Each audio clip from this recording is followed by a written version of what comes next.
Good afternoon to all. BSc part second organic chemistry के lecture 5 में आप सभी का स्वागत है। हमारा जो विषय चल रहा है वो है एरोमेटिक एल्डिहाइड एंड कीटोन्स।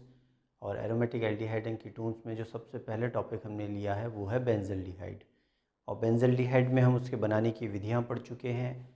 इसके बाद उसकी जो केमिकल रिएक्शंस थी उसको हमने 4 भागों में विभाजित किया था। पहला भाग हम पढ़ चुके हैं और सेकंड भाग हमारा चल रहा है। तो आज हम फाइनल जो सेकंड भाग है उसको हम कंप्लीट करते हैं। उसमें जो आज की रिएक्शन है वो है नोविनोजेल अभिक्रिया। इसके बाद 2 पार्ट और हैं बेंजल्डिहाइड के केमिकल रिएक्शंस के। तो सबसे पहले हम पढ़ लेते हैं कि आखिर नोविनोजेल रिएक्शन होती क्या है, क्योंकि हम बेंजल्डिहाइड पढ़ रहे हैं। तो ये देखिए आप C6H5, ये कार्बन, ये हाइड्रोजन और ये ऑक्सीजन, ये हो गया बेंजल्डिहाइड। इसकी रिएक्शन होती है H2COO C2H5,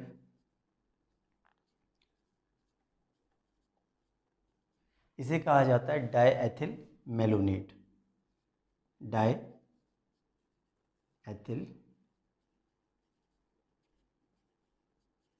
मेलोनेट। इन दोनों की रिएक्शंस होती है बेस की प्रेजेंस में, यानी क्षार की प्रेजेंस में। क्षार क्या क्या हो सकते हैं? देखिए, क्षार हो सकता है एथिल अमीन, हो सकता है पिरिडीन, हो सकता है पिपरिडीन, हो सकता है। तो इन दोनों की रिएक्शंस होती है किसकी प्रेजेंस में? बेस की प्रेजेंस में।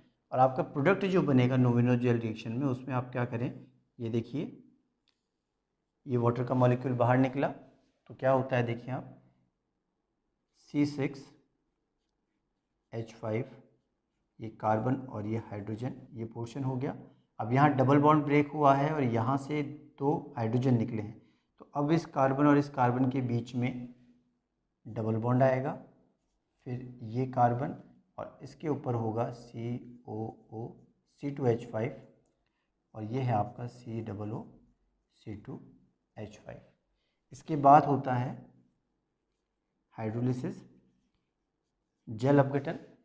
जब भी एस्टर का जल अपघटन होता है तो कार्बोक्सिलिक एसिड मिलता है। तो देखिए क्या बनेगा, C6H5, ये कार्बन और ये हाइड्रोजन एज इट इज़, ये double bond as it is, और यहाँ एस्टर की जगह अब हो जाएगा कार्बोक्सिलिक एसिड।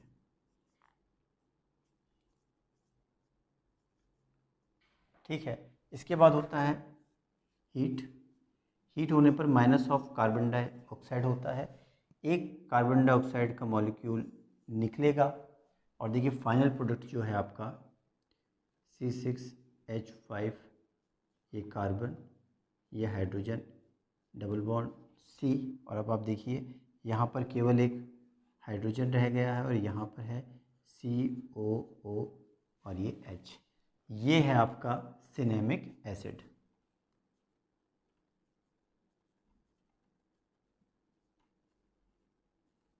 सिनेमिक अम्ल। तो ओवरऑल जो नोविनोजेल रिएक्शन है उसमें क्या हुआ है, बेंजल्डिहाइड की रिएक्शन हुई है डाईएथिल मेलोनेट। अब डाईएथिल मेलोनेट में ये जो समूह है जिसको CH2 है, इसी को कहा जाता है एक्टिव मिथिलीन ग्रुप।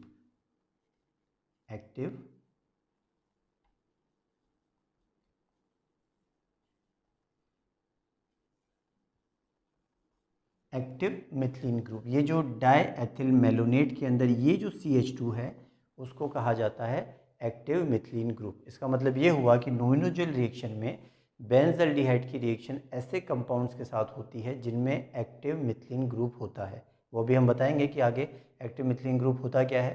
तो बेंजल्डिहाइड की और एक्टिव मिथिलीन ग्रुप वाले कंपाउंड की रिएक्शन आपस में होती है और इसके बाद वाटर का मॉलिक्यूल बाहर निकलता है, माइनस ऑफ H2 होता है। इसके बाद हाइड्रोलिसिस होता है बनने वाले कंपाउंड का, और इसके बाद हीट करके इसमें से कार्बन डाइऑक्साइड बाहर निकलती है। तो आप देखें कि एस्टर है यहाँ पे, इसके बाद इसका हाइड्रोलिसिस हुआ तो कार्बोक्सिलिक एसिड बना, और कार्बोक्सिलिक एसिड के बाद इसको हीट करने पर माइनस ऑफ कार्बन डाइऑक्साइड से आपका फाइनल प्रोडक्ट जो है वो सिनेमिक एसिड बना। यानी नोविनोजेल रिएक्शन से हमें फाइनल प्रोडक्ट क्या मिल रहा है, सिनेमिक एसिड। तो ये रिएक्शंस आपको ध्यान रखनी है। ये 1 स्टेप, ये जो रिएक्शन है ये बेसिक रिएक्शन है, इसका मैकेनिज्म अपन करेंगे किस प्रकार से होता है। तो इसको आप एक बार देख लीजिए और इसका स्क्रीनशॉट ले लीजिए।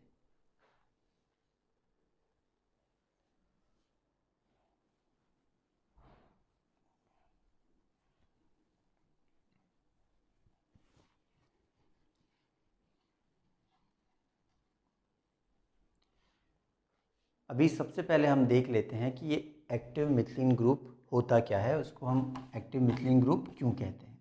हमने जो कंपाउंड लिया वो कौन सा था, ये आप देखें, C, ये H, ये H और COO C2H5,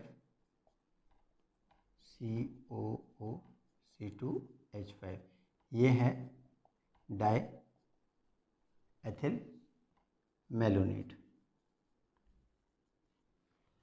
अब आप देखें कि इसको एक्टिव मिथिलीन ग्रुप इसलिए कहा जाता है क्योंकि बेस की प्रेजेंस में, बेस यानी क्षार का काम क्या है, हाइड्रोजन निकालना। अगर हम इस स्ट्रक्चर को थोड़ा ओपनली लिख लें तो कैसे लिखेंगे, ये कार्बन, इसके हैं 2 हाइड्रोजन, ये रहे, और बाकी C double bond O C2H5, यहाँ पर भी ऐसे ही कार्बन डबल बॉन्ड O और ये हो जाएगा O C2H5। अब आप देखें कि ये जो डाईएथिल मेलोनेट है इसको हमने ओपन करके लिख लिया है। इसकी रिएक्शन सबसे पहले बेस से होती है। बेस का काम है H+ निकालना। वो H+ जो थोड़ा एसिडिक हो या जिसके निकलने पर उस कंपाउंड में रेजोनेंस पॉसिबल हो, ठीक है। अब आप देखें कि ये बेस जो है वो अटैक करता है इस कार्बन पर। H+ की फॉर्म में निकलने का मतलब ये हुआ कि इस कार्बन और हाइड्रोजन के जो बॉन्ड हैं वो शिफ्ट हो जाते हैं इस कार्बन पर। तो अब आप देखें जो स्ट्रक्चर बनेगी, C2H5O, फिर C डबल बॉन्ड O, फिर ये कार्बन, एक नेगेटिव और एक हाइड्रोजन इस पर ऑलरेडी है, ठीक है। वापस से C डबल बॉन्ड O और ये OC2H5, यानी सबसे पहले डाईएथिल मेलोनेट की अभिक्रिया जो है वो बेस से हुई है। बेस ने ये जो CH2 था उसका एक हाइड्रोजन एब्स्ट्रैक्ट कर लिया, निकाल लिया H+ की फॉर्म में। H+ की फॉर्म में बाहर निकलने का मतलब ये हुआ कि कार्बन और हाइड्रोजन के बीच का जो बॉन्ड है उसके दोनों इलेक्ट्रॉन जब कार्बन पे जाएंगे तभी तो हाइड्रोजन H+ की फॉर्म में निकलेगा। तो H+ के फॉर्म में निकलने के बाद देखिए ये बना कार्बन आयन। इस हाइड्रोजन को हम एक बार यहीं पे लिख देते हैं। अब आप देखें, अगर हम इस स्ट्रक्चर को देखें तो यहाँ पर single bond double bond, single bond single bond double bond, single bond single bond double bond, यहाँ पे संयुग्मन नहीं है, कॉन्जुगेशन नहीं है, तो यहाँ रेजोनेंस तो पॉसिबल नहीं हो रहा है। लेकिन जैसे ही H+ निकलता है, यहाँ से H+ निकला, ये H+ के फॉर्म में बाहर निकला, ये बना कार्बन आयन। कार्बन आयन बनने के बाद negative single bond double bond, यानी यहाँ रेजोनेंस पॉसिबल है। Negative single bond double bond, negative single bond double bond, तो ये बॉन्ड यहाँ शिफ्ट हो सकता है और ये यहाँ शिफ्ट हो सकता है। तो देखिए क्या बनेगा, C2H5O, ये कार्बन और ये O- हो गया, और यहाँ क्योंकि सिंगल बॉन्ड था ये इलेक्ट्रॉन यहाँ शिफ्ट हुए तो यहाँ आ गया डबल बॉन्ड, ये कार्बन, ये हाइड्रोजन, सिंगल बॉन्ड CO और OC2H5। अगर ये इलेक्ट्रॉन यहाँ पर भी शिफ्ट हो सकता है और ये बॉन्ड यहाँ शिफ्ट हो सकते हैं, तो क्या बनेगा आप देखें, C2H5O, C double bond O, ये, इसके बाद CH डबल बॉन्ड CO- और ये हो गया OC2H5। तो अब आप इन रेजोनेटिंग स्ट्रक्चर को देखें कि जब डाईएथिल मेलोनेट था, जब इसमें से हाइड्रोजन नहीं निकला था इस कार्बन पे से, तब इसमें अनुनाद संभव नहीं था। लेकिन जैसे ही क्षार ने एक हाइड्रोजन को निकाला और एक कार्बन आयन बना तो इसमें रेजोनेंस पॉसिबल हो गया। तो इसीलिए क्योंकि इस हाइड्रोजन के निकलने के बाद इसमें आसानी से रेजोनेंस हो जाता है, इसीलिए ये H+ आसानी से बाहर निकल जाता है और इसको कहा जाता है एक्टिव मिथिलीन ग्रुप। यानी एक्टिव मिथिलीन ग्रुप वो कंपाउंड्स हुए जिनके अंदर एक्टिव मिथिलीन ग्रुप है और उनके हाइड्रोजन निकलने के बाद उसमें रेजोनेंस पॉसिबल है। तो देखिए क्योंकि इसमें रेजोनेंस पॉसिबल है तो इसमें हाइड्रोजन आसानी से निकल जाता है। तो आप ये भी देखें कि ये जो नेगेटिव चार्ज एक कार्बन पर था वो इस पूरे 1 2 3 4 5 इन पांचों कार्बन पर डीलोकलाइज हो रहा है, विस्थानीकृत हो रहा है। यानी नेगेटिव चार्ज यहाँ से यहाँ, यहाँ से यहाँ, इन पांचों परमाणुओं के बीच में ये जो नेगेटिव चार्ज है या फिर ये जो इलेक्ट्रॉन्स हैं वो घूम रहे हैं। तो जितना रेजोनेंस ज़्यादा होगा उतना ही स्थायित्व ज़्यादा होगा।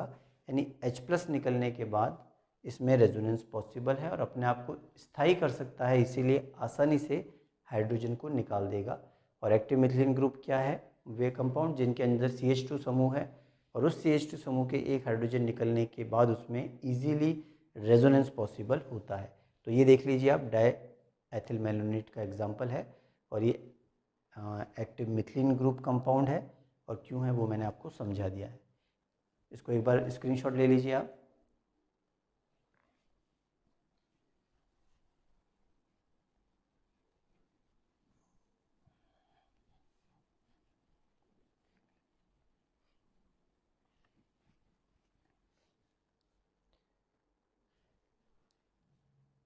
इसके बाद इसके जो दूसरे एग्जाम्पल हैं वो एथिल एसीटोएसीटेट भी हो सकता है। इसके एग्जाम्पल और भी हैं, साइनो एथिल साइनो एसीटेट भी हो सकता है। तो इसके दो एग्जाम्पल्स और हैं, जैसे CH3CO CH2 COO C2H5 CN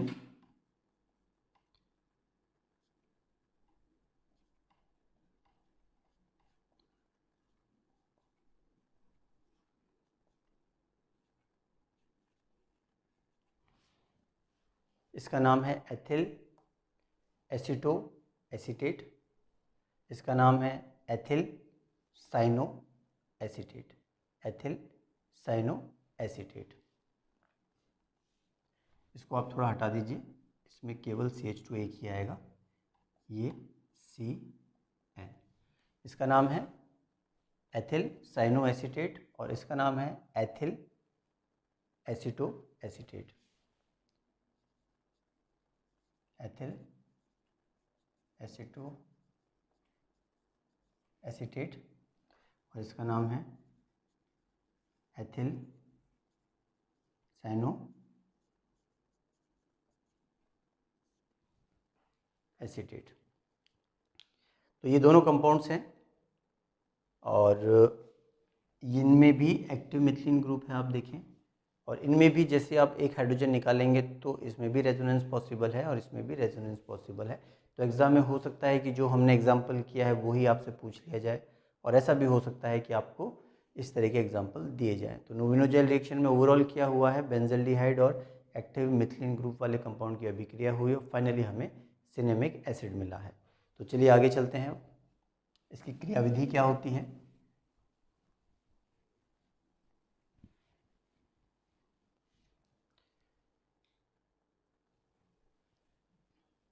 mechanism,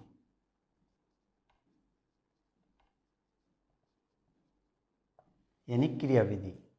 अब इस क्रियाविधि में क्या है, सबसे पहले आप देखें C6H5C डबल बॉन्ड O और ये हाइड्रोजन, ये हो गया बेंजल्डिहाइड। ठीक है, बेंजल्डिहाइड की रिएक्शन हो रही है CH minus COO C2H5 COO C2H5। ये डायरेक्ट इसलिए लिखा गया है क्योंकि जो डाईएथिल मैलोनेट था, क्षार की उपस्थिति में, बेस की उपस्थिति में H+ निकल चुका है और H+ निकलने के बाद इस बेस ने एक हाइड्रोजन निकाल लिया है, क्योंकि यहाँ पे दो हाइड्रोजन थे मिथिलीन के, इसमें से एक हाइड्रोजन बेस ने निकाल दिया है और यहाँ C माइनस है। और हमें ये पता है कि बेंजल्डिहाइड की बात करें, बेंजल्डिहाइड में जो कार्बोनल समूह है वो कौन सी अभिक्रिया देता है? नाभिक स्नेही योगात्मक अभिक्रिया। यानी ये जो पाई बॉन्ड है कार्बन और ऑक्सीजन के बीच में, जब ये ब्रेक होगा तो इस पर आएगा डेल नेगेटिव और यहाँ आएगा डेल पॉजिटिव। अब आप देखिए यहाँ नेगेटिव है तो नेगेटिव तो जाएगा पॉजिटिव के पास, तो देखिए क्या होता है, C6H5, ये कार्बन ये हाइड्रोजन एज इट इज़, यहाँ पर O माइनस है। अब देखिए ये जो नेगेटिव था ये इस कार्बन से जुड़ गया, तो ये C, एक हाइड्रोजन ऊपर ये वाला, और इसके बाद है आपके COO C2H5 और ये है COO C2H5। अब आप देखिए ये जो O माइनस है, तो जो बेस यानी जिस क्षार ने H प्लस निकाला था उसका H प्लस आयन O के पास चला जाता है। तो अब आप देखिए क्या बनेगा फाइनल आगे, C6H5, ये C, ये H। अब देखिए यहाँ O माइनस था, माइनस के पास हाइड्रोजन चला गया तो ये हो जाएगा HOH, ये कार्बन ये हाइड्रोजन और ये है COO C2H5 COOH5। इसके बाद वापस जो हमने इससे पहले पढ़ा है क्या होगा, इसका जल अपघटन होगा। जल अपघटन होगा तो एस्टर कन्वर्ट हो जाएगा आपका कार्बोक्सिलिक एसिड में। तो आप देखें C6H5 CHOH, ये हो गया। इसके बाद आप देखें ये कार्बन ये हाइड्रोजन COOH और ये हो गया COOH। अब आप देखें कि इसको आप एक बार लिख लीजिए, इसके बाद कंटिन्यू करते हैं आगे।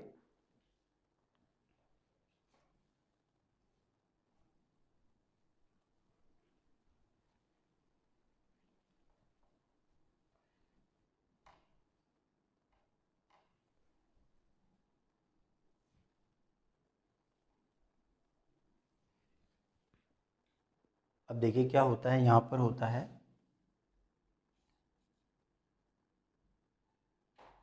माइनस ऑफ H2O, इस पर होता है माइनस ऑफ H2O, ये OH और ये माइनस ऑफ CO2।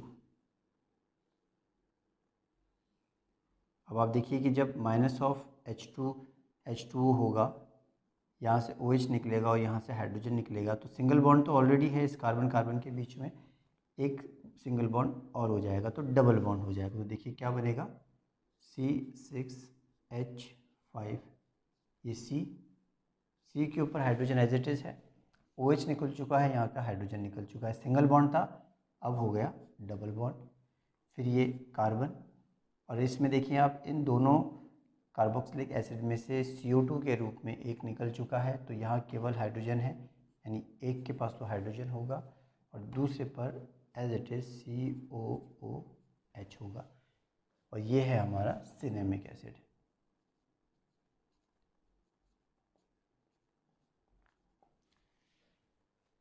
तो अब आप देखिए कि नोवेनोजेल रिएक्शन का फाइनल प्रोडक्ट आपको मिल चुका है। अगर हम इसकी क्रियाविधि देखें तो क्रियाविधि में आपने क्या देखा कि सबसे पहले कार्बोक्सिलिक जो बेंजल्डिहाइड है उसके कार्बन पर कार्बेनैन का अटैक हुआ। ये कार्बेनैन कौन सा था, एक्टिव मिथिलीन ग्रुप वाला, उसने अटैक किया और बाकी जो हाइड्रोजन था वो ऑक्सीजन से जुड़ा।